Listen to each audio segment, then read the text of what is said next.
Assalamualaikum warahmatullahi wabarakatuh. Waalaikumsalam warahmatullahi wabarakatuh. Bismillahirrahmanirrahim. Alhamdulillahirabbil alamin. Wassalatu wassalamu ala asyrafil anbiya'i wa imamil mursalin Sayyidina wa habibina wa syafi'ina wa maulana Muhammadin wa ala alihi wa ashabihi wa azwajihi wa dhurriyyati ajma'in. La haula wa la quwata illa billahil aliyyil azim. Amma ba'd. Yang kami hormati segenap pengurus MBC Enombati Alit, para ibu-ibu fatayat muslimat, sahabat ya, sahabat muslimat, fatayat muslimat, fatayat Ibnu IPPNU dan semua pemirsa yang dimana saja yang kami hormati. Alhamdulillah pada sore hari ini kita semua masih diberi limpahan taufik hidayah Allah Subhanahu wa taala sehingga kita semua bisa berkumpul dalam rangka melaksanakan kegiatan Ramadan yang diadakan oleh pengurus Majelis Wakil Sabam Kecamatan Bata Alit, yaitu mengadakan kajian Ramadan secara khusus yang pada sore hari ini kita akan membahas tentang fikih kewanitaan seputar haid dan permasalahannya versi Madzhab Syafi'i. Namun sebelumnya perlu kami sampaikan bahwa materi haid ini cukup panjang lebar karena waktu yang disediakan oleh pengurus panitia Ramadan. Nanti kita 1 jam yang akan datang kita akan sekilas mengupas tentang topik yaitu kewanitaan khususnya haid dan permasalahannya garis besar ini. Kalau ingin lebih panjang lebar nanti bisa membaca langsung salinan secara detail materi yang saya sampaikan, yaitu yang sudah ketepatan saya tulis, yaitu buku haid dan permasalahannya yang mulai tahun 2008 yang lalu. Kenang-kenangan saya masih di pondok pesantren membuat satu buku yang berjudul haid dan permasalahannya. Ini ketepatan kemarin diterbitkan oleh pesantren saya edisi ke-8 yang secara khusus mengupas panjang lebar tentang buku haid dan permasalahannya. Nanti kalau ingin detail bisa baca buku seperti yang saya bawa ini. Yang saya sampaikan ini hanya garis besarnya. Kalau kita nanti mau mengkaji lebih detail ya perlu durasi waktu yang cukup panjang, sampai bisa 3 hari ini, butuh diklat ini. Pernah saya itu sampai sampai 16 jam 16 jam mulai pagi sampai duhur, bar duhur, setelah duhur, setelah asar sampai ba'da maghrib sampai isya istirahat sampai larut malam, sampai 16 jam baru selesai ingin menghatamkan buku haid dan permasalahannya yang saya bawa ini. Tapi hari ini karena keterbatasan waktu, yang penting nanti sekilas akan saya sampaikan. Maka dari itu marilah kita mulai dengan bacaan Al-Fatihah.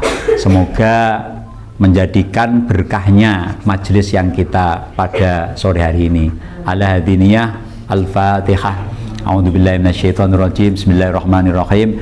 Alhamdulillahirabbil alamin arrahmanirrahim maliki yaumiddin iyyaka na'budu wa iyyaka nasta'in ihdinas siratal mustaqim siratal ladzina an'amta 'alaihim ghairil maghdubi 'alaihim waladdallin. Amin. Bab yang pertama yaitu sekilas akan saya sampaikan sejarah dan dalil haid. Haid itu adalah satu proses alamiah atau bawaan menjadi kenormalan wanita. Haid ini aslinya berawal dari awal ibunda kita Hawa alaihissalam. Cuma waktu ibunda Hawa alaihissalam mulai pertama mengalami haid karena waktu awal ketika ibunda Hawa di surga, beliau memakan buah khuldi atau buah, ulama berbeda pendapat, ada yang mengatakan buah gandum, ada yang mengatakan buah yang lain, dan yang bagi mayoritas ulama kebanyakan buah gandum, terkenal buah khuldi. Akhirnya setelah ibunda Hawa memakan buah khuldi tersebut, Allah Subhanahu wa ta'ala mengutuk, memarahinya, karena itu bagian dari satu-satunya buah yang dilarang dari semua fasilitas surga, yang satu-satunya yang dilarang yaitu buah khuldi itu. Akhirnya Allah Subhanahu wa ta'ala berkata, wa izzati wa jalali la atmiyannaki kama atmaitiha, demi kemuliaanku saya akan alirkan darahmu sebagaimana engkau mengalirkan darahnya pohon ini, buah ini. Akhirnya spontan di waktu itu ibunda Hawa mulai mengeluarkan darah haid yang namanya dulu belum punya nama. Haid itu adalah nama setelah periode Nabi Muhammad dari turun menurun.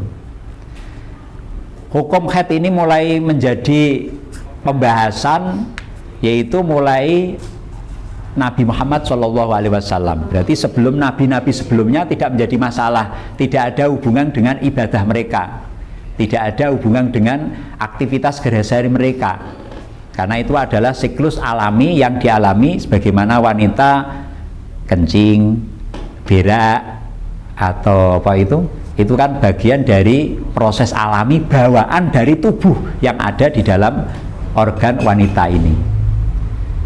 Mulai dirumuskan hukum itu mulai setelah Kanjeng Nabi, berawal dari ada sahabat yang sowan kepada Nabi menanyakan tentang perihal haid, karena sebelumnya ada budaya orang-orang Yahudi itu mempunyai kebiasaan kalau wanita, perempuannya, istrinya, anak-anaknya baru haid ini dikarantinakan.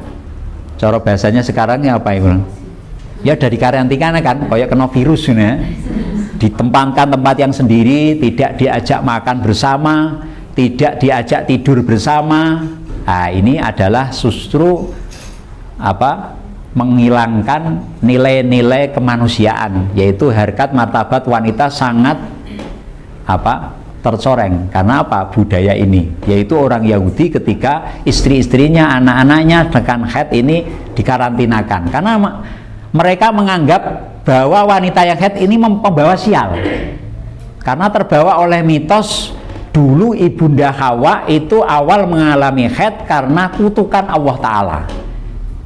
Kutukan Allah Ta'ala mengutuk duka, akhirnya ibunda Hawa mengalami haid sampai dialami oleh anak cucunya perempuan-perempuan sampai ila yaumil qiyamah. Berarti akhirnya orang Yahudi logikanya itu berarti perempuan ketika haid adalah wanita yang pembawa sial. Akhirnya diperlakukan seperti itu. Berbeda orang-orang Nasrani. Kalau orang-orang Nasrani malah sebaliknya.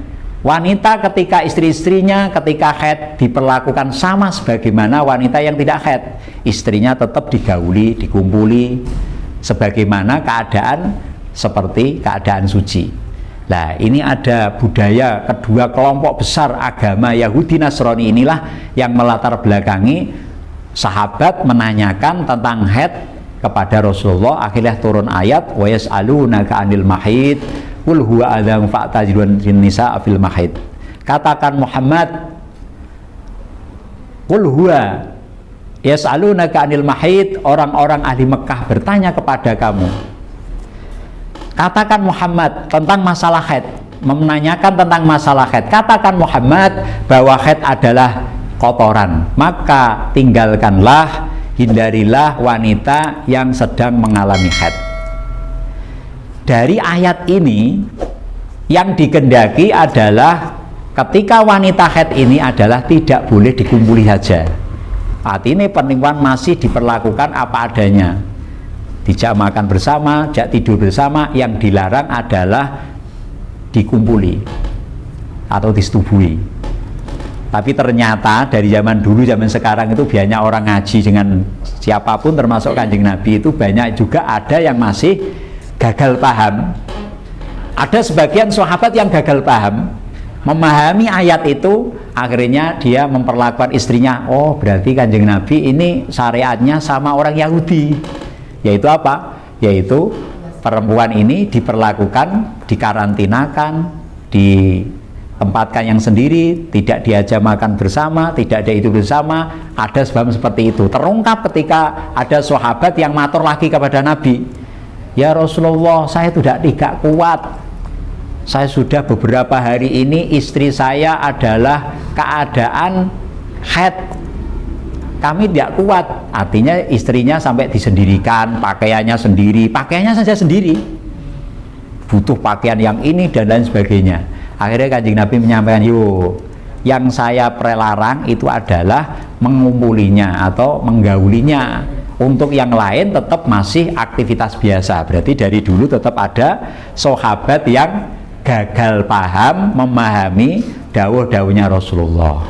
Jadi jangan heran ya, semoga kita dalam mengkaji apapun selalu diberi kepahaman yang lurus, tidak menjadi orang yang gagal paham memahami ilmu-ilmu yang ada ini. Amin ya rabbal alamin. Ini sekilas akhirnya haid ini dirumuskan di zaman Rasulullah.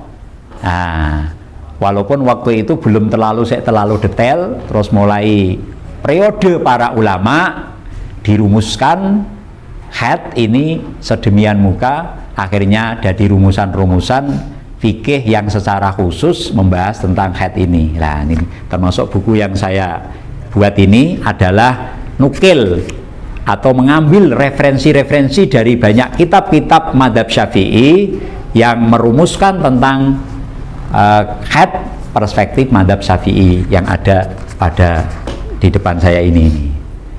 Ini sekilas tentang haid itu. Yang selanjutnya, darah yang keluar dari kelamin wanita ini secara umum dibagi menjadi 3. Satu, haid atau disebut menstruasi. Yang kedua adalah darah nifas. Yang ketiga adalah darah istihadah. Ada ulama yang membagi lagi 4, yang nomor 4 yaitu darah fasad atau darah rusak. Tapi hakikatnya hukum dari darah rusak, darah fasad ini juga masuk dari sama dengan hukum darah istihadah. Ada yang membagi lagi darah, biasanya darah wiladah, darah ngelarani mana.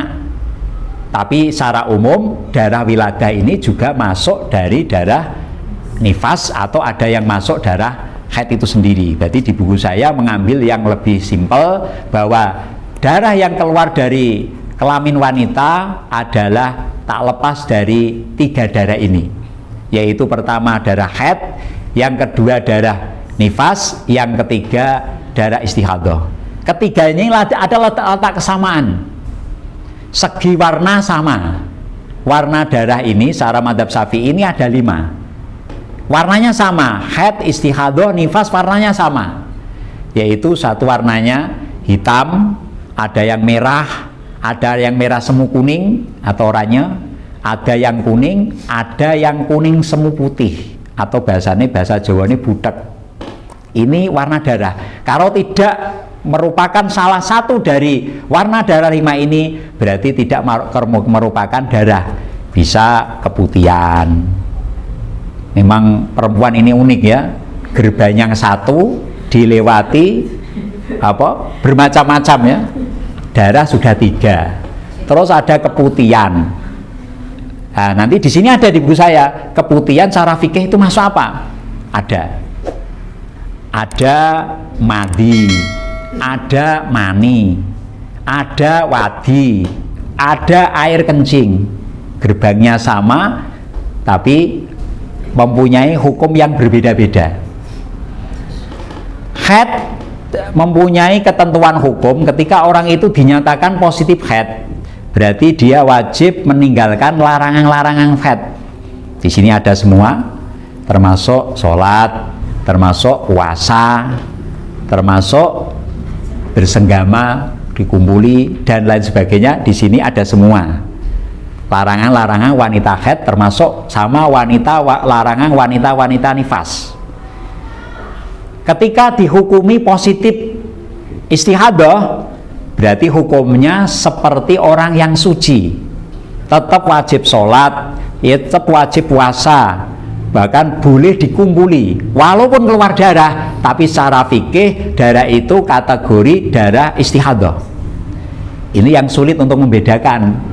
Untuk membedakan ini haid, apakah istihadah, apakah ini nifas, apakah istihadah, ini perlu rumus-rumus, mengetahui rumus-rumus darah itu, karena segi warna sama, keluarnya darah juga sama dari kelamin semua, warnanya sama semuanya.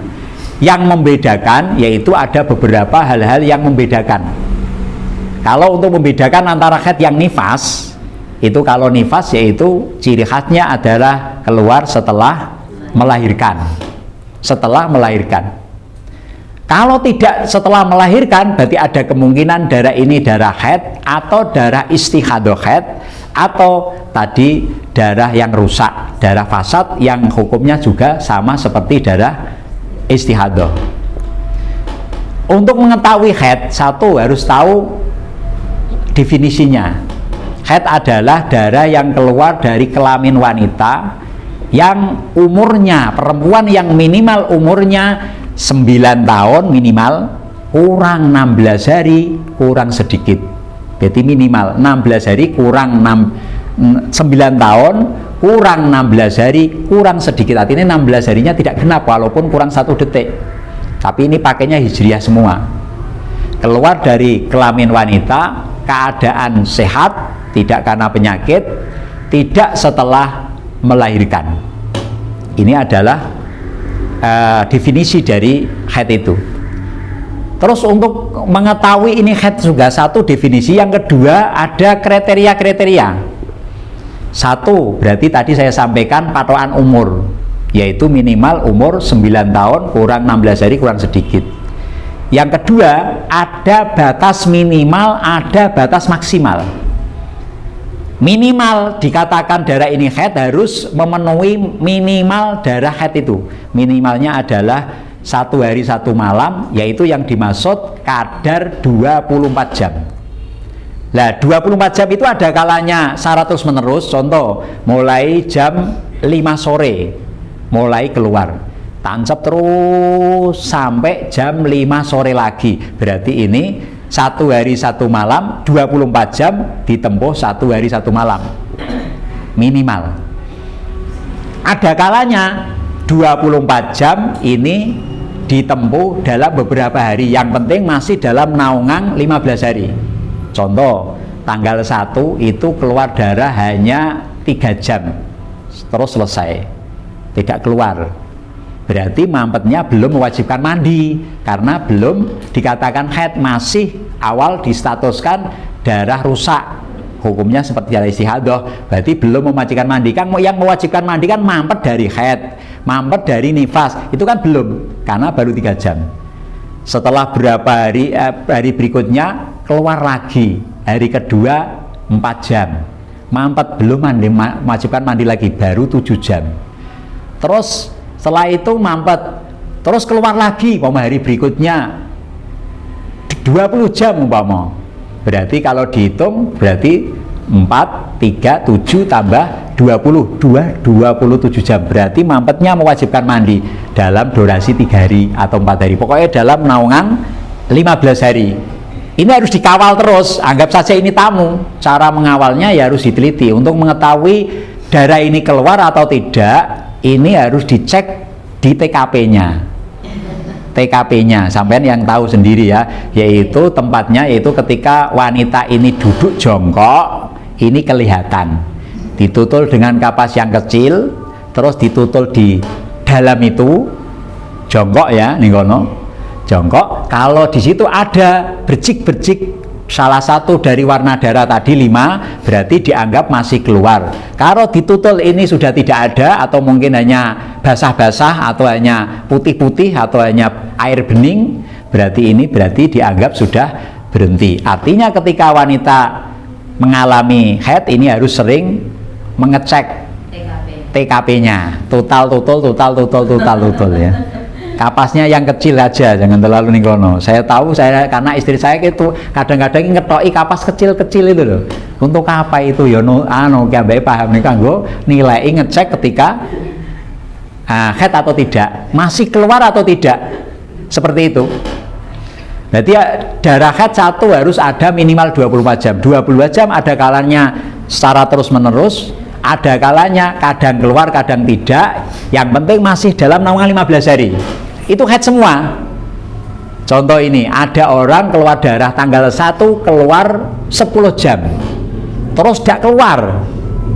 Tanggal 14 keluar lagi, keluar lagi 15 jam. Terus mampet. Ini kan masih dalam naungan 15 hari, terhitung mulai pertama kali keluar darah. Ini berarti masih haid semua. Haidnya berapa hari? Berapa hari? Haidnya 14 hari. Walaupun ada berapa itu? Tenggangnya yang cukup mulai tanggal 2 sampai tanggal 12, ini dianggap haid semuanya. Nah ini yang menjadi masalah kalau puasa ini. Tanggal 1 nggak puasa, karena apa? Keluar darah, ternyata baru 10 jam berhenti, sore-sore udah berhenti. Nah, terus malamnya puasa niat ya, terawih niat puasa nih kono. Nah, tanggal 2 puasa, tanggal 3 puasa, tanggal 4 puasa, 5 puasa, sampai 10 puasa, 11, 12, barang 13 tutul. Waduh ini ya. 13 keluar, ini masih dalam naungan 15 hari.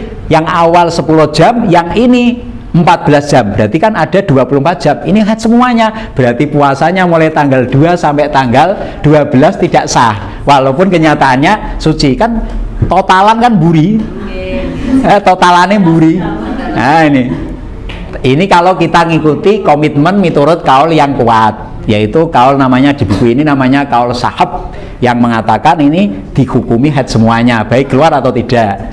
Tapi syaratnya harus ketika dikumpulkan dari darah yang keluar keluar tidak, atau pokoknya masih naungan 15 hari, ini jumlahnya ada 24 jam minimal.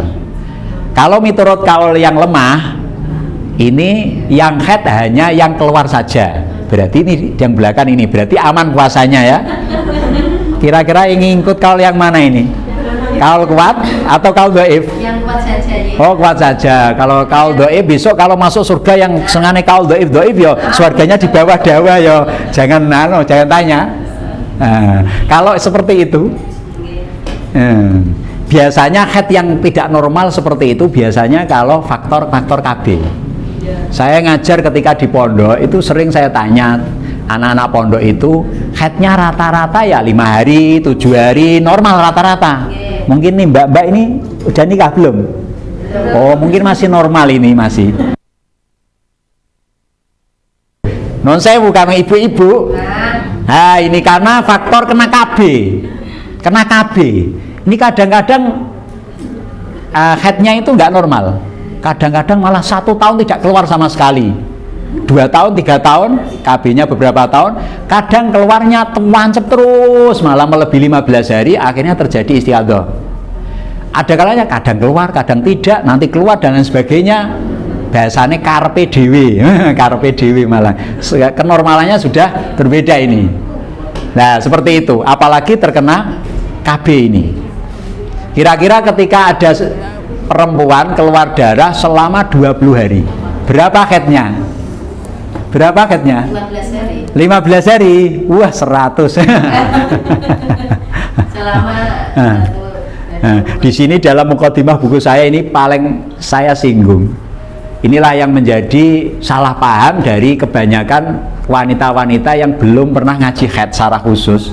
Ketika saya tanya, ketika ada perempuan keluar darah selama 20 hari full, mulai tanggal 20, berapa haidnya?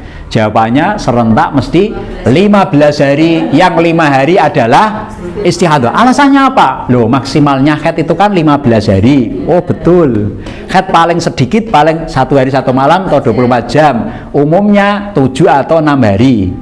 Nah, yang betul adalah ketika maksimalnya haid ini dibuat batas, tujuannya apa? Biar ketika darah ini melebihi 15 hari, berarti perempuan ini positif terjangkit istihadah haid.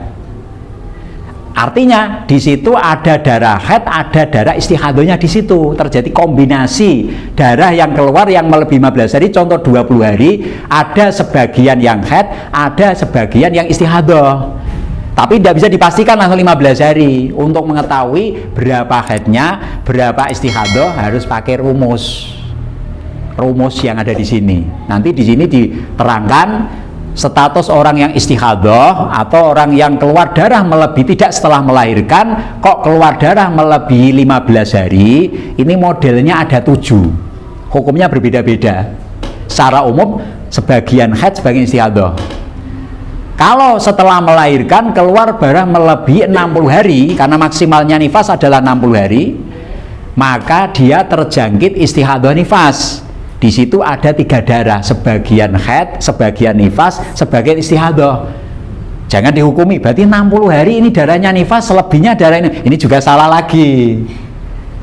Ada 3 3 in 1, 3 darah di situ. Sebagian ada nifasnya, sebagian ada istihadahnya, sebagian ada haidnya. Kalau istihadah haid tidak setelah melahirkan, itu berarti 2 darah. Nanti harus tahu rumusnya. Di sini ada 7 model.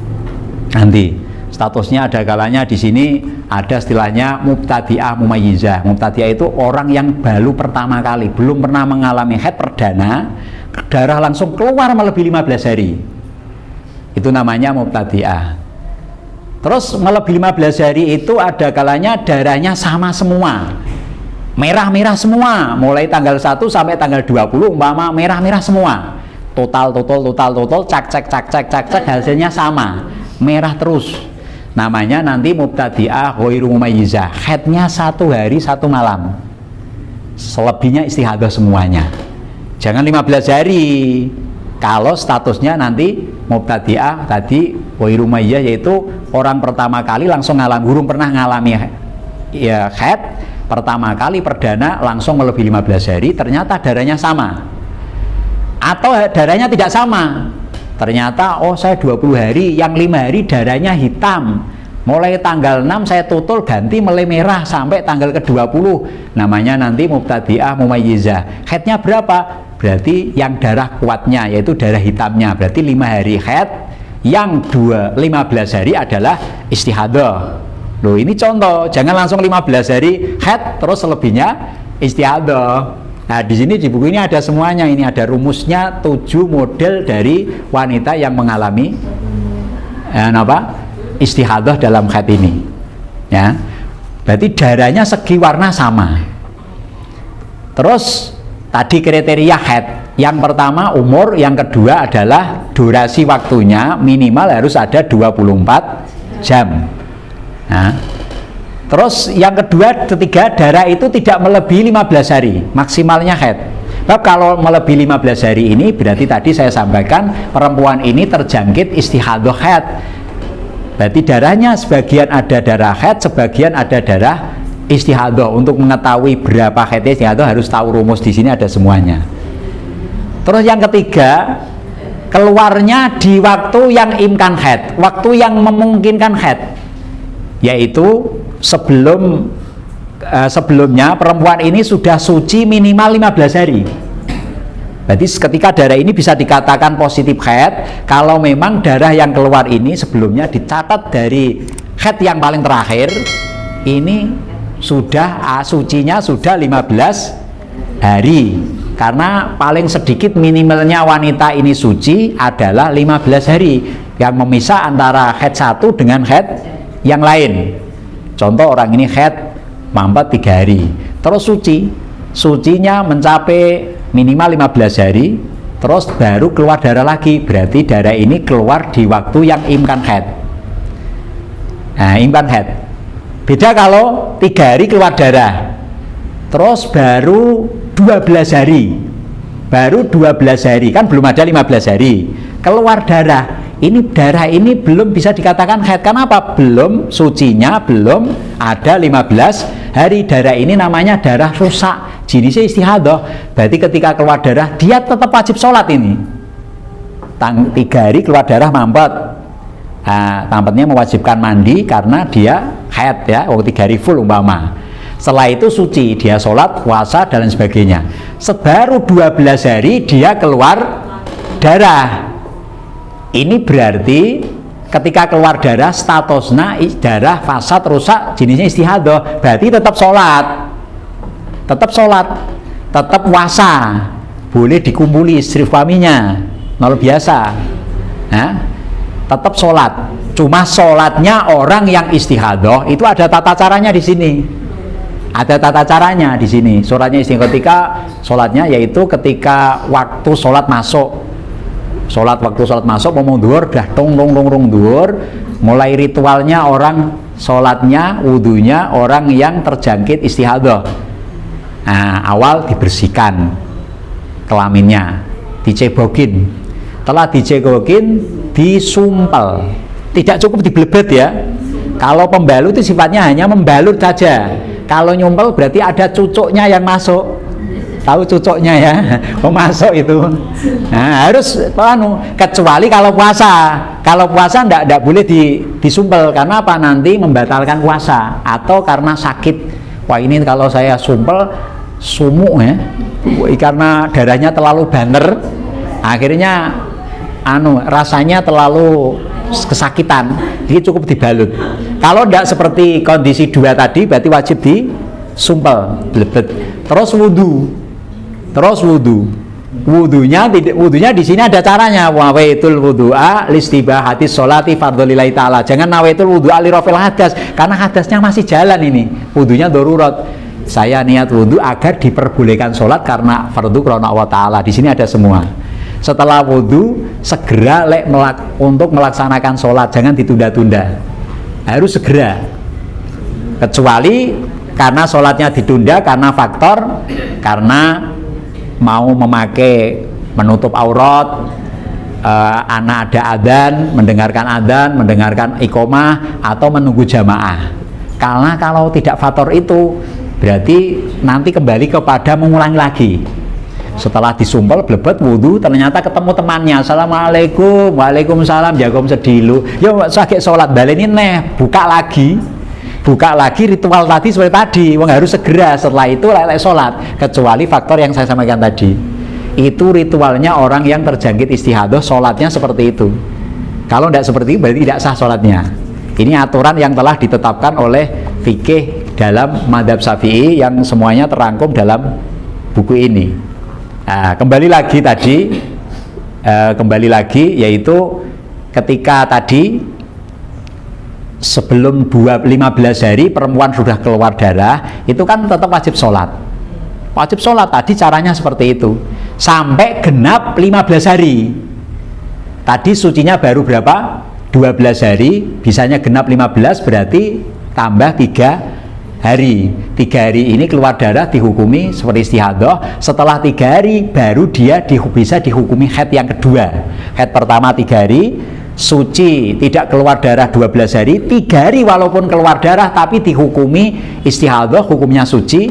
Terus darah berikutnya baru haid yang kedua.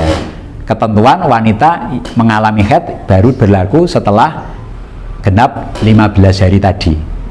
Berikutnya ini kasusnya kadang-kadang memang bervariatif. Ketika orang keluar darah itu berbeda-beda. Ada yang keluar darah terus, ada yang kadang keluar, kadang tidak, kadang keluar, kadang tidak. Ini berbeda-beda, kecuali wanita yang masih normal. Di dalam buku ini yang paling panjang itu bahas masalah istihadah. Istihadah fil haid ini juga panjang. Nanti ada kajian sendiri karena durasi kita waktu ini terbatas. Tapi insya Allah nanti saya ketepatan di jadwal 2 kali. ini pertemuan hari ini. Insya Allah nanti tanggal berapa lagi nih? Oh, besok Jumat ya. Besok Jumat bisa kita sambung kembali. Nah, sebelum saya tutup, mungkin ada hal yang ditanyakan, masih ada waktu untuk interaksi yang saya sampaikan sekilas tadi. Nah, nanti kalau ingin baca yang detail, nanti bisa untuk berikutnya, nanti bisa di ibu-ibu baca buku ini. Nah, nanti insya Allah besoknya, nanti kalau ada yang pesan saya bawakan semua. Wah ini, wah ini ngiras-ngiras promosi ini ya. Buku ini saya buat dan saya wakafkan untuk pesantren saya. Artinya hasilnya ilmunya gratis dan termasuk saya bedah dimanapun itu saya tidak pernah menarif apapun. Urusannya ngaji saya.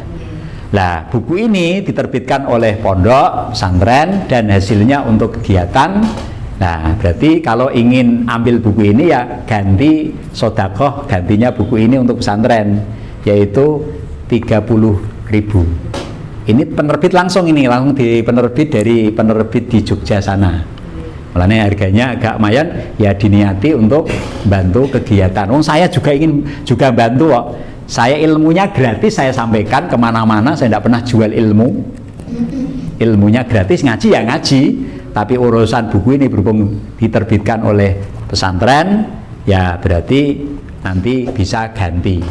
Bahkan ini ibu-ibu muslimat semuanya bisa nanti. Ketepatan kemarin baru kami terbitkan 1000 biji, baru keluar sekitar 400 biji, berarti masih sekitar 600 biji. Insya Allah Syawal nanti ya, insya Allah nanti mungkin bukunya banyak beredar lagi. Kadang 1 tahun 1000 itu habis. Kadang ada orang pesan 1000 biji tahu. Langsung 1 kali 1000 biji juga pernah. Yang penting saya terbitkan, payu gak payu itu bukan urusan saya. Yang penting saya ngaji gitu ya. Terima kasih. Ya sekian, semoga sedikit ilmu yang saya sampaikan pada sore ini memberi manfaat kepada kita semua. Amin ya robbal alamin. Dari kami kurang lebihnya mohon maaf. Wallahumma fiqh ila mithoriq. Wassalamualaikum warahmatullahi wabarakatuh. Waalaikumsalam.